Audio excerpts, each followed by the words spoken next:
Hello. Hi. Hi, everyone. We only have 20 minutes, so I'm going to go relatively fast, but it's very good to see a lot of you. And the talk title that is listed on the schedule is something I had as a placeholder, and then I forgot to update it.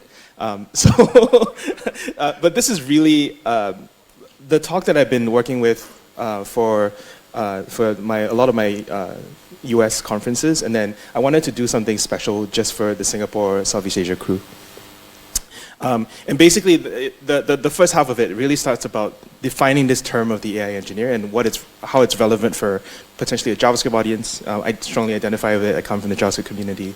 And you have a role to play, and I think it's a very strong, I can make a very strong case for it. This whole talk, or this whole thesis, comes out of an essay that I wrote actually on the 1st of July that got quite a lot of attention, and I think that that resonates with people, and people have this innate desire to want to define a place for themselves because they don't feel like they have a place for them in the AI field because they don't have a PhD, because they don't have years of machine learning experience. And so I think that the main case that I'll give to people is that AI is shifting right. This XKCD is literally from 2013 that actually describes the state of art in computer vision. Like when you want to identify a bird, you actually need a research team in 5 years. Now you can just take it off the shelf. In 2023, all we're doing now is prompt engineering. And it's shifting right in the sense of who does AI in an organization. And I think that while the tech has advanced, the attitudes to the tech have not advanced. So 35 days ago, there was this question on Hacker News: how do I break into AI engineering? And the top 2 responses I captured, one was do all the machine learning courses. The other one was do all the data engineering courses. I will submit to you that both are wrong. You can actually be very good. You can be a very good AI engineer without doing any of that. It helps, right? It's not like it's not actually additive. And so this is where kind of the primary visual for what I want to communicate, right? That traditionally the job of AI in any organization is located with the ML team, or ML researcher, ML engineer, ML ops. And then the full stack engineers, the people that work in product like us, are typically like kind of siloed away.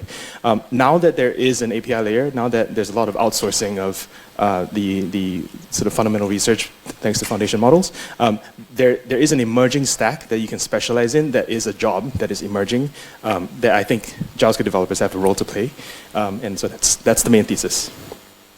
It's actually, it's not only a tech argument. It's not talking about like fundamentals of tech. It's actually about economics.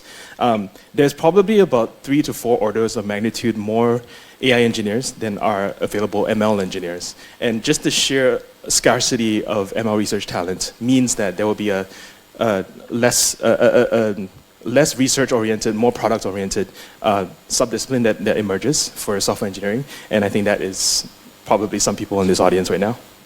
I also think it's not just about people, it's also about GPUs.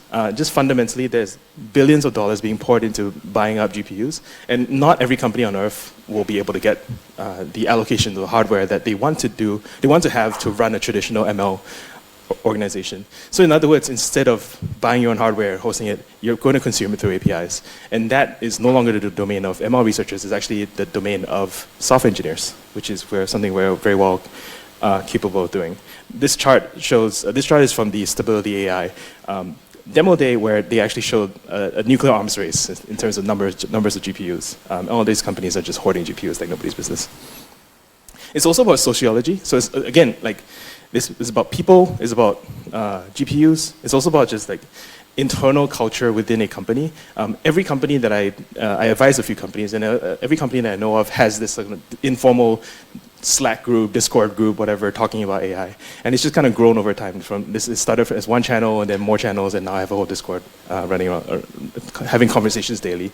And my whole thesis is that these informal teams that form will eventually become formal teams with an actual role in the org chart, and job titles to match, career ladders to match, competencies to match, conferences, you name it.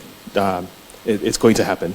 But it is also, so I made all the non-tech reasons, and now I can make also the tech reasons, right? Like the fact that GPT-3 is actually showing few-shot learning, which is a sort of in-context learning that, and to the rest of us, that is prompts. Segment anything model in the vision space can also do zero-shot transfer, meaning that you no longer have to wait to collect a whole bunch of data to do work on that specific domain. You can actually train on a set of foundational data and transfer it to things that it has never seen before. And that is something that's fundamentally new. And I think from a PM products, like, I'm very interested in startups and products. The traditional workflow is you collect a whole bunch of data, you train a model, and then you ship a product. What foundation models help you do is to flip that completely around. You prototype a product first, and then if that is successful, then you collect the data to make your own model. And this is a much faster time to market than anything else. I kind of compare it kind of to the equivalent of waterfall versus agile. And lastly, and best for this room, there's also a massive shift from the Python community to the JavaScript community. Like AI is traditionally, historically, very, very Python-centric. But now that all you need is to be able to read API docs. JavaScript is a whole, it's like another 20 million developers that are unlocked that can manipulate these APIs. So I do think that there's a rising class of engineers that will be specializing in this, and they will probably call themselves AI engineers. Companies will probably want to hire AI engineers as well. And finally, I think there's a strong reason for engineers rather than non-technical prompt engineers. And so this is a strong opinion that actually differ from Andrej Karpathy, which is the role of code. And I call this kind of the 1 + 2 = 3 thesis, where software 1.0 is handwritten code, software 2.0 is machine learning derived code, and software 3.0 is foundation model based code. And the argument is that you want the foundation models to write code in order to do things that the foundation models inherently cannot. And this is a very, very recent development. In September 2022, we're just discovering that you can embed a REPL inside of GPT-3, and it can kind of do math. You know, the GPT-3's no weakness is it doesn't add things very well. Fine, just ask it to write code to add things, and then it adds the things inside of a REPL environment, and then it goes back into the model. Now, that was where we were 9 months ago. And here we are in June with messing around with code interpreter that can produce all these fancy charts.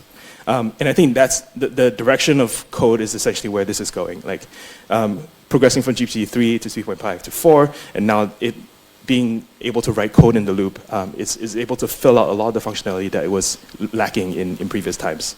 And so that's really good news for you software engineers, because you can ask it to write code, you can evaluate the code that it runs. You have as much, I don't think you understand how much power you have now over the non-technical person.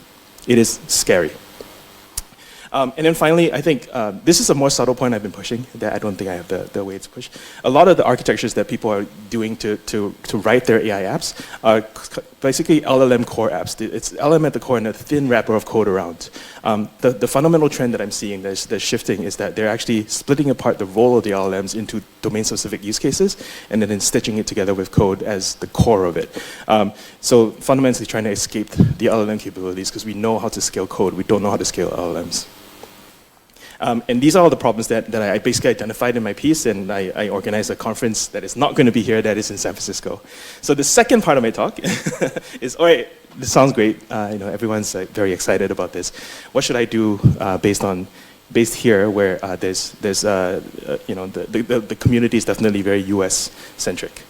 And I really like this. I really like this conference in particular because Aris has invited me, for 3 straight years running, and I always want to give a message to my fellow Singaporeans, right? Like I'm from here, I will come back here. I always want to give a message that you have a role to play on the world stage. Surprisingly, the Singapore research scene is very strong. Don't be blind to this. The tech lead of Google Palm, UL2, Flan, Google Bard, graduated from NTU. NTU. And within 3 years, he was the tech lead for all these top models at Google Brain, and he's just left Google to work on a startup. I just had a really nice conversation with Eugene. I don't know, are you in the audience? Hey, of UILicious over there. UILicious, great sponsors, by the way. Thank you for sponsoring this event. Who is working on this open source in Singapore. Like no one actually knows that he's from Singapore. I don't think no one cares. But if you just put in the work, you can actually be a very cutting edge person in open source AI. And I think I just want to encourage you, like this is possible even though you don't live in San Francisco. And basically, on the internet, nobody knows you're a Singaporean.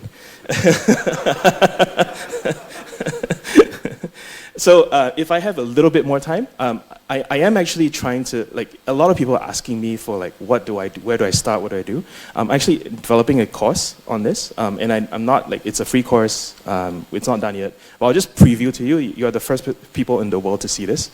And I think there's basically 7 core competencies. One, the first one, you just like learn to manipulate the OpenAI API.